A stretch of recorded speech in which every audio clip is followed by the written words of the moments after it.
ஆச்சி மசாலா. எந்த சமையலும் ருசி தேடும் ரகசியம். 20 ரூபாய். குக்கர் விசில மறந்து உணவு வீணாகி போச்சா? இனி அந்த கவலையே வேண்டாம். வழங்குகிறோம் உலகின் முதல் விசில் கவுண்டர் குக்கர், புதிய அல்ட்ரா குரோனோ. அல்ட்ரா என்றால் ஆரோக்கியம். லயன் சாக்லேட்ஸ்ல பாதாம், டேட்ஸ், சாக்லேட் மூணும் இருக்கு. ருசிக்கு சாக்லேட், அயன் சத்துக்கு டேட்ஸ், புரோட்டீனுக்கு பாதாம். தாத்தா ரொம்ப டெலிஷியஸா இருக்கு. Lion choco dates. வணக்கம். செய்தி சுருக்கம். பெண்கள் இடஒதுக்கீட்டை ஒருமனதாக ஆதரிக்க அரசியல் கட்சிகளுக்கு மோடி மீண்டும் அழைப்பு. நாட்டின் 80வது சுதந்திர தினத்தை முன்னிட்டு டில்லி செங்கோட்டையில் பிரதமர் மோடி தேசிய கொடி ஏற்றி வைத்து நாட்டு மக்களுக்கு உரையாற்றினார். நாடு சுதந்திரமடைய தங்கள் இன்னுயிர் நீத்த வீரர்கள், தியாகிகளை வணங்குகிறேன். 2047 வளர்ச்சியடைந்த பாரதம் என்ற இலக்கை நோக்கி நாம் பயணிக்கிறோம். இதற்கு பல துறைகளில் கவனம் செலுத்த வேண்டியது அவசியம். வரும் நாட்களில் உற்பத்தித் துறை, விவசாயம் மற்றும் உணவு பதப்படுத்துதல், தொழில்நுட்பம் மற்றும் புதிய கண்டுபிடிப்புகள், போக்குவரத்து, ராணுவம், பசுமை எரிசக்தி மற்றும் பொருளாதாரம் உள்ளிட்ட துறைகளில் அதிக கவனம் செலுத்தப்படும். கடந்த 12 ஆண்டுகளில் இந்தியா பல துறைகளில் சாதித்துள்ளது. கொரோனா காலத்திலும் இந்தியா மிகச்சிறப்பாக செயல்பட்டது. அதுபோன்ற காலங்களில் நம் மக்களை ஊக்கப்படுத்துவதற்கு பதில் சில சக்திகள் எதிர்மறை எண்ணங்களை பரப்பும் முயற்சியில் ஈடுபட்டனர். ஆனால் எப்படிப்பட்ட சூழ்நிலையும் கடந்து நாம் சாதித்துள்ளோம். எரிபொருள் இல்லை, கேஸ் இல்லை, மருந்து இல்லை என பொய்களை, வீண் வதந்திகளை சிலர் பரப்பினர். 40 ஆண்டுகளாக நாட்டை அச்சுறுத்திய நக்சல்வாதம் ஒழிக்கப்பட்டுள்ளது. காடுகளுக்குள் மறைந்திருந்து துப்பாக்கி ஏந்திய நக்சல்களை ஒடுக்கிவிட்டோம். ஆனால் மக்களோடு மக்களாக சுற்றித் திரியும் மனதளவில் நக்சல்வாத சிந்தனை கொண்டோரிடம் கவனமாக இருக்க வேண்டும். 1925 2014 வரை நாட்டின் ஒட்டுமொத்த ரயில் நெட்வொர்க்கில் 30% மட்டுமே மின்மயமானது. அடுத்த 10 ஆண்டுகளில் 100% பணியை முடித்துள்ளோம். 2036 ஒலிம்பிக்கில் இந்திய வீரர்கள் சாதிக்க உரிய நடவடிக்கை மேற்கொள்ளப்படும். ஊர்தோறும், கிராமம் தோறும் 5 முதல் 15 வயதுடைய சிறுவர்களின் விளையாட்டு ஆர்வம், திறமையை கண்டறிந்து அவர்களை ஊக்கப்படுத்த நடவடிக்கை எடுப்போம். நாம் பெண் சக்தியை போற்றும் நிலையில் அவர்களுக்கான இடஒதுக்கீட்டு மசோதாவை அரசியல் காரணங்களால் நிறைவேற்ற முடியாமல் போனது வருத்தம். அனைத்து அரசியல் கட்சிகளும் இந்த விவகாரத்தில் ஒத்துழைப்பு அளிக்க வேண்டுமென மீண்டும் வலியுறுத்துகிறேன். மக்கள் தொகை கணக்கெடுப்பு பணி நடக்கிறது. நாட்டு மக்கள் அனைவரும் இதில் பங்கெடுக்க வேண்டும். தாங்களே தங்கள் விவரங்களை மிக சரியாக ஆன்லைனில் பதிவேற்றுங்கள். அப்போதுதான் பிழையற்ற, சரியான, துல்லியமான கணக்கெடுப்பு சாத்தியமாகும். கனவும் லட்சியமும் எப்போதும் உயர்ந்ததாக இருக்கட்டும். அப்போதுதான் நம் சாதனையும் மிகப்பெரியதாக இருக்கும். நாட்டின் வளர்ச்சியில் நாம் அனைவரும் பங்கெடுப்போம் என பிரதமர் மோடி பேசினார். महिलाओं के सामर्थ्य के पुजारी बनिए, उन महिलाओं के सम्मान में आगे आइए और जल्द से जल्द हमारी माताओं बहनों को 33% विधानसभा और लोकसभा में उनको प्रतिनिधित्व मिले. वे भारत की नीति घड़तर के अंदर अपना योगदान दे. समय की मांग है और मैं सभी राजनीतिक दलों से फिर से आग्रह करता हूं, आइए महिला आरक्षण लागू करके महिला सम्मान में आप भी जुड़िए, आप भी यश लीजिए, आप भी क्रेडिट लीजिए, लेकिन मेरी माताओं बहनों को हक दीजिए. அணிவகுப்பு கொடியேற்றம் வரை வித்தியாசம் காட்டிய முதல்வர் விஜய். சென்னை கோட்டையில் நடந்த சுதந்திர தின விழாவில் முதல்வர் விஜய் முதன்முறையாக தேசிய கொடியேற்றி மரியாதை செலுத்தினார்.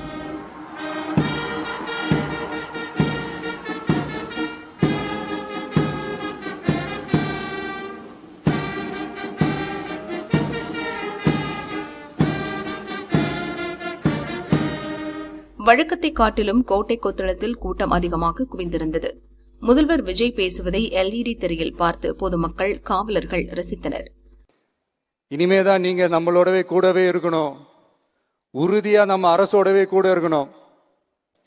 அப்பதான் உங்களுக்காக இருக்கிற எல்லா நல்ல திட்டங்களையும் என்னால செயல்படுத்த முடியும். 8 கோடி பேரோட அந்த பிரதிநிதி தான் முதலமைச்சர் பதவின்னு சொல்லுவாங்க.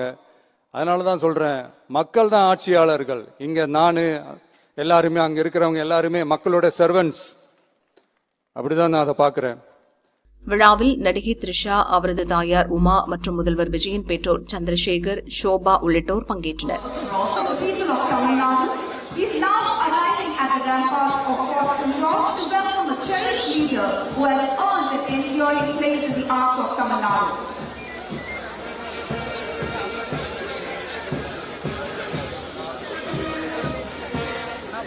தொடர்ந்து முதல்வர் விஜய் முன்னிலையில் அணிவகுப்பு நடந்தது. அணிவகுப்பு முதலாவதாக தமிழ்நாடு பேரிடர் மீட்பு படை பிரிவு தலைமையேற்று நடத்துபவர் திரு டி அற்புதராஜ், உதவி ஆய்வாளர் தமிழ்நாடு சிறப்பு காவல் 7ஆம் அணி. தமிழ்நாடு சிறப்பு காவல் 11ஆம் அணி. அணிவகுப்பில் மூன்றாவதாக குடலுதும் குழு மற்றும் ஆயுதப்படை வாத்திய குழு. அணிவகுப்பு மரியாதையை தொடர்ந்து விழாவில் முதல்வர் விஜய் பேசினார். உங்களுடைய அரசு வந்து இந்த 3 மாசம் ஆகுது. இந்த 3 மாசத்துல விவசாயிகளின் பயிர்க்கடன் ரூபாய் 5932.23 கோடி தள்ளுபடி செய்யப்பட்டுள்ளது. குறுவை சாகுபடி தொகுப்பு திட்டத்திற்கு ரூபாய் 134.83 கோடி வழங்கப்பட்டுள்ளது. ஒன்றிய அரசு நிதியுடன் ரூபாய் 12,642 கோடியில் 125 நாள் வேலைவாய்ப்பு திட்டம் மற்றும் ஜல் ஜீவன் குடிநீர் திட்டம் ரூபாய் 18,123.05 கோடியில் செயல்பாட்டிற்கு கொண்டு வரப்பட்டுள்ளது. சுகாதாரத்துறையில் சேவைக்கு நலம் AI செயலி கொண்டு வரப்பட்டுள்ளது. பேரறிஞர் அண்ணாவின் பிறந்த நாளான செப்டம்பர் 15ஆம் நாள் தாய்மாமன் தங்க மோதிர திட்டம் ரூபாய் 755.83 கோடியில் தொடங்கப்பட உள்ளது. மக்களின் போக்குவரத்திற்கு ரூபாய் 127.21 கோடியில் 300 புதிய பஸ்கள் வழங்கப்பட்டுள்ளது. தமிழ்நாட்டில் மதுப்பழக்கத்தை குறைத்திடும் வகையில் முதற்கட்டமாக 717 டாஸ்மாக் கடைகள் மூடப்பட்டுள்ளன. வெளிப்படையான நிர்வாகத்திற்காக நவீன தொழில்நுட்பத்தை பயன்படுத்தி கணினி மயமாக்கப்பட்ட நிர்வாகம் செயல்பாட்டில் உள்ளது. முன்னெப்போதும் இல்லாத ஆளில்லா பத்திரப்பதிவு செயல்பாட்டிற்கு கொண்டு வரப்பட உள்ளது. கோயில் நிலங்கள் கணக்கெடுக்கப்பட்டு அனைவருக்கும் தெரியுமாறு ஆன்லைனில் ஏற்றப்படுகிறது. வருவாய்த்துறையில் அனைத்து சான்றிதழ்களும் 15 தினங்களுக்குள் வழங்கப்படுகிறது. லஞ்சம் வாங்குவதை புகார் செய்ய புதிய வாட்ஸ்அப் எண் அறிவிக்கப்பட்டுள்ளது. அரசின் வருமானம் தனிநபருக்கு செல்வது தடுக்கப்பட்டுள்ளது. அனைத்து துறைகளிலும் லஞ்சம் ஊழல் ஒழிக்க தொடர் நடவடிக்கை எடுக்கப்பட்டு வருகிறது. தமிழகத்தை ஊழலில் இருந்து பாதுகாப்பதும் விடுதலைதான். சுதந்திர தின விழாவில் முதல்வர் விஜய் பேச்சு. சென்னை கோட்டை கொத்தளத்தில் நடந்த 80வது சுதந்திர தின விழாவில் முதல்வர் விஜய் முதல் முறையாக தேசிய கொடியேற்றினார்.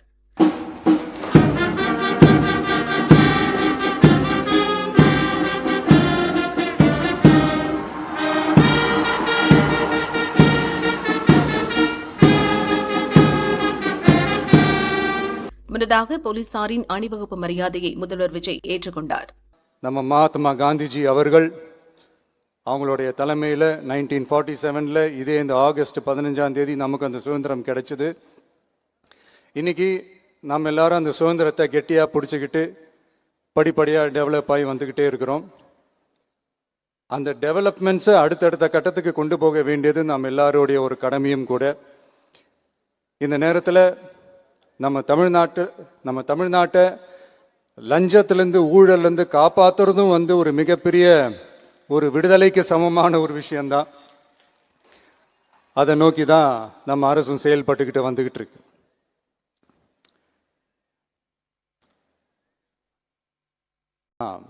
இந்த 386 ஆண்டு பழமையான இந்த கோட்டையில் இங்க மேல ஏறி வந்து இந்த 80வது சுதந்திர தின நாளில் நம்ம நாட்டோட தேசிய கொடியை ஏற்றி வச்சு இன்னைக்கு இந்த விழாவில் என்ன பேசவும் வச்சிருக்கிறீங்க. அதுக்காக உலகம் முழுவதும் இருக்கிற என்னுடைய தமிழ் சொந்தங்களுக்கும் தமிழ்நாட்டு மக்களுக்கும் ஜென்சி இளம் சிங்கப்படை தோழர்களுக்கும் என்னுடைய மனமார்ந்த நன்றியை தெரிவிச்சுக்கிறேன். பொது வாழ்வில் சமரசம் இருக்கவே கூடாது. மக்கள் நலன் தான் மிக மிக முக்கியமான ஒரு விஷயம். அந்த அடிப்படையில் தான் தமிழக வெற்றி கழக அரசு செயல்பட்டுக்கிட்டு வந்துகிட்டு இருக்கோம். அதே அடிப்படையில் தான் மக்கள் நலன் சார்ந்த திட்டங்கள்லையும் நம்ம சென்ட்ரல் கவர்மெண்ட்டோட நிர்வாக ரீதியாக ஒத்துழைப்போட இருக்கிறோம். But at the same time நம்ம தமிழ்நாடு கொள்கைகள்னு வந்துட்டா மாநில உரிமைகளுக்கு எதிரான முடிவுகள்லையும் சரி, தமிழ்நாட்டுக்கு எதிரான கொள்கை முடிவுகள்லையும் சரி, நம்ம டிவிகே அரசு எப்பவுமே எதிர்க்கும். அதில் எந்த மாற்று கருத்துமே கிடையாது. மக்களே, எல்லாரும் ஓட்டு போட்டுட்டோம். உங்கள் அண்ணனை, உங்கள் தம்பியை, உங்கள் பிள்ளைய எல்லாரும் ஜெயிக்க வச்சு முதலமைச்சராக ஆக்கிட்டோம். அதனால நம்ம கடமையெல்லாம் முடிஞ்சிருச்சுன்னு சொல்லி யாரும் ஒதுங்கி போயிடாதீங்க. இனிமே தான் நீங்க நம்மளோடவே கூடவே இருக்கணும். உறுதியா நம்ம அரசோடவே கூட இருக்கணும். அப்பதான் உங்களுக்காக இருக்கிற எல்லா நல்ல திட்டங்களையும் என்னால் செயல்படுத்த முடியும். 8 கோடி பேரோட அந்த பிரதிநிதி தான் முதலமைச்சர் பதவின்னு சொல்லுவாங்க. அதனால தான் சொல்றேன், மக்கள் தான் ஆட்சியாளர்கள். இங்க நான் எல்லாருமே, அங்க இருக்கிறவங்க எல்லாருமே மக்களோட சர்வன்ட்ஸ். அப்படிதான் நான் அதை பார்க்குறேன். ஸோ வாங்க எல்லாருமா சேர்ந்து நம்ம கடமையை சேர்ந்து செய்வோம். சுதந்திர தின விருதுகள் வழங்கி கௌரவித்த சிஎம் விஜய். நாட்டின் 80வது சுதந்திர தினத்தை முன்னிட்டு முதல்வர் விஜய் இன்று செயின்ட் ஜார்ஜ் கோட்டையில் தேசிய கொடியேற்றினார். பல்வேறு துறைகளில் சாதனை புரிந்தவர்களுக்கு விருதுகள் வழங்கி கௌரவித்தார். தமிழகத்தின் வளர்ச்சிக்காகவும் தமிழ் இனத்தின் முன்னேற்றத்திற்காகவும் பெரும் பங்காற்றியமைக்காக காங்கிரஸ் மூத்த தலைவர் கிருஷ்ணசாமிக்கு தகைசால் தமிழர் விருதை முதல்வர் விஜய் வழங்கி கௌரவித்தார். 10 லட்சம் ரூபாய்க்கான காசோலையும் சான்றிதழும் கிருஷ்ணசாமிக்கு வழங்கப்பட்டது. கிருஷ்ணசாமி பாமக எம்எல்ஏ சௌமியாவின் தந்தையாவார். தொடர்ந்து டாக்டர் APJ அப்துல் கலாம் விருது நீரிழிவு நோய் நிபுணர் டாக்டர் மோகனுக்கு வழங்கப்பட்டது. அவர் சார்பாக அவரது மகள் அஞ்சனா விருதை பெற்றுக் கொண்டார். துணிவு மற்றும் சாகச செயலுக்கான கல்பனா சாவ்லா விருது கோவையைச் சேர்ந்த நௌஷீன் பானு சந்த் என்ற பெண்ணுக்கு வழங்கப்பட்டது. இவர் உலகிலேயே உயரமான எவரெஸ்ட் சிகரத்தை 2 முறை தொட்டவர். டென்சிங் ஹிலாரி எவரெஸ்ட் மாரத்தான் என்ற உலகிலேயே கடினமான மலையேற்றத்தை வெற்றிகரமாக நிறைவு செய்து சாதனை படைத்தவர். முதல்வரின் நல் ஆளுமை விருதுகளையும் முதல்வர் விஜய் வழங்கினார். சிறந்த ஆட்சியருக்கான விருது நீலகிரி கலெக்டர் லட்சுமி பவ்யா தண்ணீருக்கு அறிவிக்கப்பட்டது. சென்னை மெட்ரோ ரயில் நிறுவனத்தைச் சேர்ந்த சதீஷ் பிரபு மற்றும் அவரது குழுவினருக்கும் கோவை அரசு மருத்துவக் கல்லூரி மருத்துவமனை முதல்வர் கீதாஞ்சலிக்கும் முதல்வரின் நல் ஆளுமை விருது வழங்கப்பட்டது. மாற்றுத்திறனாளிகள் நலனுக்காக மிகச்சிறந்த சேவை புரிந்தோருக்கான விருதை அரசு புனர்வாழ்வு மருத்துவமனை இயக்குநர் திருநாவுக்கரசு பெற்றார். மாற்றுத்திறனாளி நலனுக்காக செயல்படும் சிறந்த நிறுவனத்திற்கான விருது திண்டிவனத்தைச் சேர்ந்த சிருஷ்டி பவுண்டேஷனுக்கு வழங்கப்பட்டது. சிறந்த சமூக சேவகர் விருது திருவண்ணாமலையைச் சேர்ந்த மணிமாறனுக்கும், அதிக அளவில் மாற்றுத்திறனாளிகளை பணியமர்த்திய நிறுவனத்திற்கான விருது திருப்பூரைச் சேர்ந்த SCM கார்மெண்ட்ஸ் நிறுவனத்திற்கும் வழங்கப்பட்டது. சிறந்த மாவட்ட மத்திய கூட்டுறவு வங்கிக்கான விருது மதுரை மாவட்ட மத்திய கூட்டுறவு வங்கிக்கு கிடைத்தது. மகளிர் நலனுக்காக பணியாற்றிய தொண்டு நிறுவனத்திற்கான விருது ஈரோட்டைச் சேர்ந்த அட்சயம் டிரஸ்டுக்கு வழங்கப்பட்டது. மகளிர் நலனுக்காக பணியாற்றிய சமூக சேவகர் விருதை ஒசூரைச் சேர்ந்த ராதாவுக்கு முதல்வர் விஜய் வழங்கினார். சிறந்த உள்ளாட்சி அமைப்புகளுக்கான விருதை கூடுதல் தலைமைச் செயலாளர் ககன்தீப் சிங் பேடி உள்ளிட்டோர் பெற்றுக் கொண்டனர். அந்த வகையில் சென்னை மாநகராட்சியில் சிறந்த மண்டலங்களுக்கான முதல் பரிசு 6வது மண்டலத்திற்கும் 2ஆம் பரிசு 2வது மண்டலத்திற்கும் வழங்கப்பட்டது.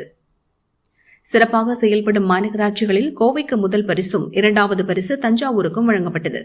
சிறந்த நகராட்சிக்கான முதல் பரிசு தேனி மாவட்டம் போடிநாயக்கனூருக்கும், 2ஆம் பரிசு திருவண்ணாமலை மாவட்டம் ஆரணிக்கும், 3ஆம் பரிசு விழுப்புரத்திற்கும் வழங்கப்பட்டது.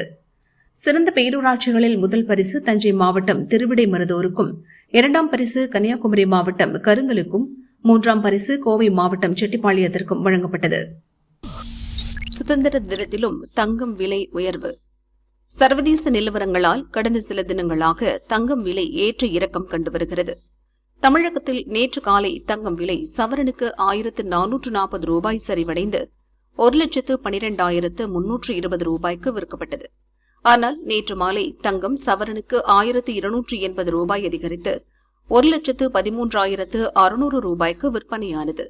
மொத்தத்தில் நேற்று தங்கம் விலை சவரனுக்கு 160 ரூபாய் குறைந்தது. இன்று 22 கேரட் தங்கத்தின் விலை சவரனுக்கு 160 ரூபாய் அதிகரித்து ஒரு சவரன் 1,13,760 ரூபாய்க்கு விற்பனையாகிறது. கிராமுக்கு 20 ரூபாய் அதிகரித்து 1 கிராம் 14,220 ரூபாய்க்கு விற்பனை செய்யப்படுகிறது. வெள்ளி விலையில் இன்று மாற்றமில்லை. 1 கிராம் 255 ரூபாய்க்கும் 1 கிலோ 2,55,000 ரூபாய்க்கும். கையசைத்து சிஎம் விஜய், ஆர்ப்பரித்த மக்கள். சுதந்திர தினத்தை முன்னிட்டு சென்னை புனித ஜார்ஜ் கோட்டையில் முதல்வர் விஜய் தேசிய கொடியேற்றினார். முதல்வர் விஜய் பேசுகையில், லஞ்சம் ஊழலில் இருந்து காப்பாற்றுவது கூட விடுதலைக்கு சமமானதுதான். முந்தைய அரசுகள் கொண்டு வந்ததில் மக்களுக்கு பயனுள்ள திட்டங்கள் என்னென்ன இருக்கிறதோ அவற்றை தொடர்கிறோம் என்று பேசினார். விழா முடிந்து காரில் கிளம்பிய முதல்வர் விஜய் திடீரென காரில் இருந்து இறங்கி நடந்து சென்று மக்களுக்கு கையசைத்தவாறு சுதந்திர தின வாழ்த்துக்களை தெரிவித்தார்.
இந்தோனேஷியாவை உலுக்கிய சக்தி வாய்ந்த பூகம்பம், தரைமட்டமான கட்டிடங்கள். இந்தோனேஷியாவின் புளோரஸ் தீவில் இன்று சக்தி வாய்ந்த நிலநடுக்கம் ஏற்பட்டது. ஏண்டே நகரை மையமாக கொண்டு அதிகாலை 3:28 மணிக்கு இந்த நிலநடுக்கம் ஏற்பட்டது. ரிக்டர் அளவில் 7.7 நிலநடுக்கம் பதிவானது. நிலநடுக்கம் ஏற்பட்டதும் கட்டடங்கள் குலுங்கின. மக்கள் அலறியடித்துக் கொண்டு வீதிகளில் தஞ்சமடைந்தனர். பல கட்டடங்கள் தரைமட்டமாகின. பலர் உயிரை காப்பாற்றிக் கொள்ள கட்டடங்களில் இருந்து வெளியே குதித்தனர். கட்டட இடிபாடுகளுக்குள் ஏராளமானோர் சிக்கிக் கொண்டனர். அவர்களை மீட்கும் பணியில் மீட்புக் குழுவினர் முழுவீச்சில் ஈடுபட்டுள்ளனர். இடிபாடுகளில் சிக்கி இதுவரை 5 பேர் இறந்துள்ளனர். கட்டட இடிபாடுகளுக்குள் ஏராளமானோர் சிக்கியிருப்பதால் பலி எண்ணிக்கை மேலும் உயரக்கூடும் என்று அஞ்சப்படுகிறது. பூகம்பம் ஏற்பட்டதும் சுனாமி எச்சரிக்கை விடுக்கப்பட்டது. பின்னர் அது வைகை எக்ஸ்பிரஸுக்கு இன்று 49வது பர்த்டே. மதுரை மக்களின் பயண தோழன்.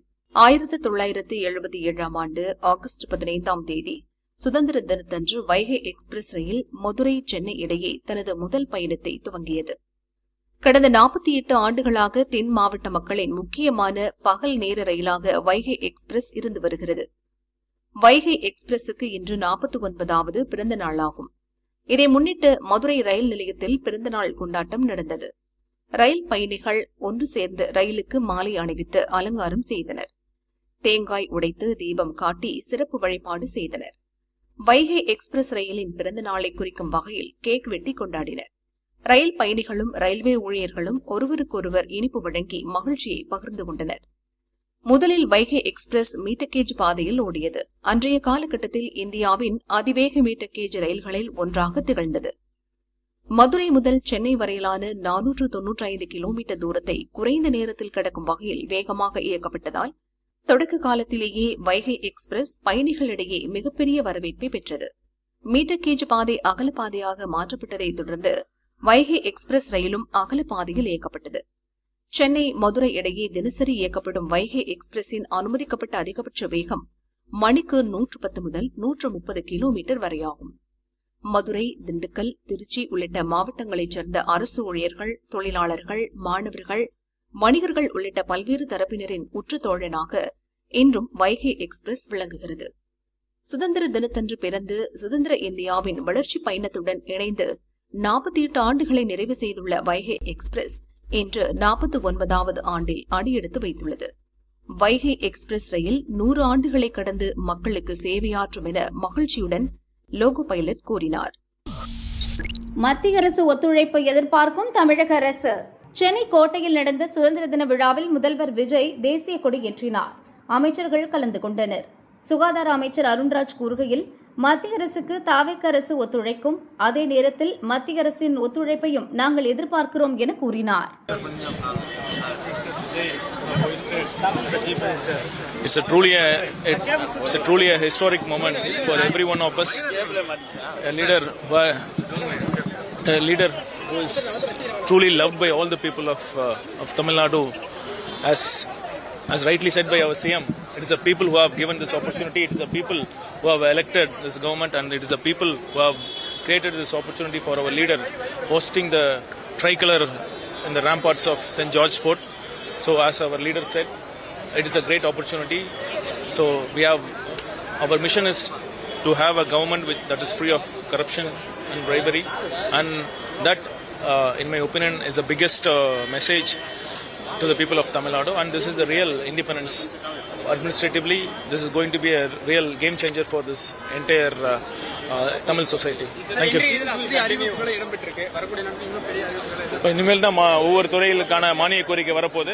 கண்டிப்பாக முதலமைச்சர் அவர்களுடைய அறிவுறுத்தல் பேரில் அனைத்து அமைச்சர்களும் இந்த பட்ஜெட்டில் என்னென்ன திட்டங்கள் அறிவிக்கலாம் அப்படிங்கிற ரொம்ப தீவிரமாக ஒர்க் பண்ணிட்டு இருக்கிறோம். திங்கட்கிழமை மருத்துவத்துறையோட மானிய கோரிக்கை, அதற்காக நம்ம ஒர்க் பண்ணிட்டு இருக்கோம். கண்டிப்பாக ஒரு நல்ல திட்டங்கள் முதலமைச்சர் அவர்கள் வழிகாட்டுதல்படி நடக்கும். நன்றி நன்றி.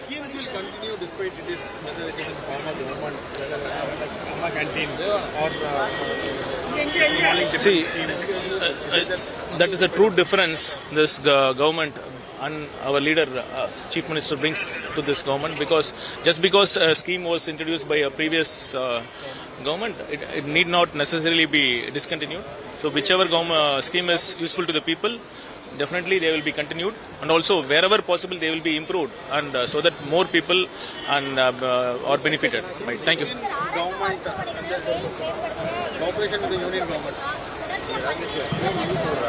இல்ல நாளைக்கு தான் மருத்துவத்துறையோட மானிய கோரிக்கை. நம்ம திங்கட்கிழமை நம்ம பார்ப்போம். திங்கட்கிழமை நம்ம பட்ஜெட்ல நம்ம சட்டமன்றத்தில் அறிவித்த பிறகு நம்ம செய்தியாளர்கள் சந்திப்போம். நன்றி. No, our leader has been very categorical in his statement today that wherever administratively we need to cooperate with the union, we'll definitely extend the cooperation, and we also expect the same cooperation from the union. At the same time, ideologically, whenever states' interests are threatened and our ideological this grounding of Tamil Nadu is threatened, definitely TVK will be the first party to stand against the union's interest. Yes. Thank you.